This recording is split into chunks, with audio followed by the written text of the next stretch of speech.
Frères et sœurs congolais, lorsque je suis arrivé au pouvoir, le pays était dans une situation de crise.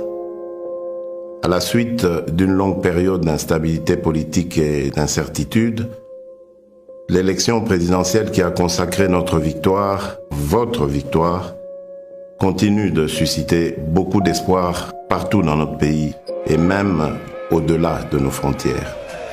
Le jour de mon investiture, je vous ai bien entendu me rappeler « Félix, Papa Lobaki, le peuple d'abord ». Les défis de notre pays sont immenses. Les problèmes sont multiples, mais il n'est pas impossible d'y remédier et de commencer ainsi à changer les choses, à changer notre mode de vie en société. Pour engager le changement, dans le contexte politique particulier de la période après l'investiture, nous avons commencé à travailler avec les moyens à notre disposition. Pourquoi ? Parce que face au désir ardent de changement immédiat qui traverse tout le pays, nous avions décidé de ne pas croiser les bras en spectateurs passifs.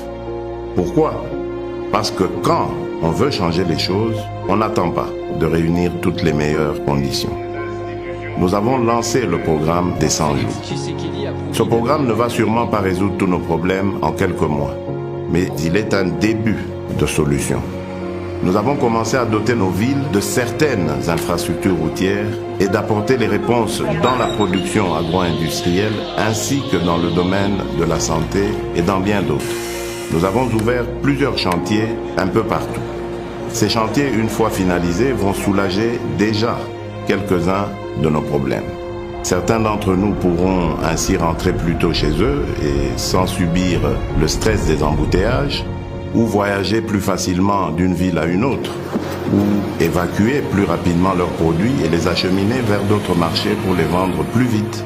D'autres vont enfin avoir accès à l'éclairage public, à l'électricité, à l'eau dans leurs habitations. Le programme des 100 jours nous donne la preuve que par notre volonté, seuls nous pouvons trouver des solutions à nos propres problèmes et surtout apporter des changements positifs à notre cher pays.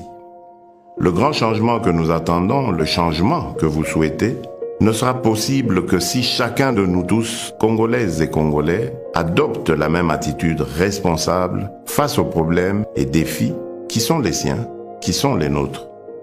Le vrai changement commence par chacun et chacune d'entre nous. Nous devons changer et incarner le changement partout où nous sommes pour que le pays évolue. Aussi petit soit l'impact de l'action que vous pouvez prendre là où vous êtes, elle reste importante pour atteindre l'objectif, le changement. À ceux qui sont responsables de la gestion des affaires publiques, le premier signe visible du changement sera celui de votre comportement, de votre compétence dans la gestion de la mission qui vous est confiée par le peuple congolais. Nous sommes au service exclusif des Congolaises et des Congolais. Sachons désormais travailler pour le changement de notre pays. Mes chers compatriotes, chers frères et sœurs, je rêve d'un Congo meilleur. Nous avons le devoir de construire un Congo meilleur où tous les enfants, filles et garçons, ont droit à l'éducation, à la santé. Un Congo où aucun enfant ne dort dans la rue ni ne meurt de faim.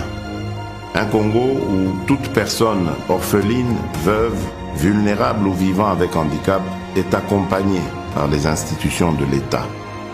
Un Congo débarrassé de la haine et du tribalisme. Un Congo où nos femmes ne sont plus violées tous les jours. Un Congo où il n'y a plus de guerre. Un Congo où il n'y a pas une province contre une autre province. Un Congo où il n'y a pas ceux de là-bas et ceux d'ici. Un Congo où il n'y a pas ceux d'une église contre ceux d'une autre église.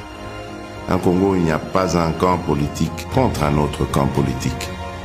Je veux un Congo où il n'y a qu'un seul camp, le camp des Congolais unis et fiers de notre riche diversité. Un Congo de changement des mentalités.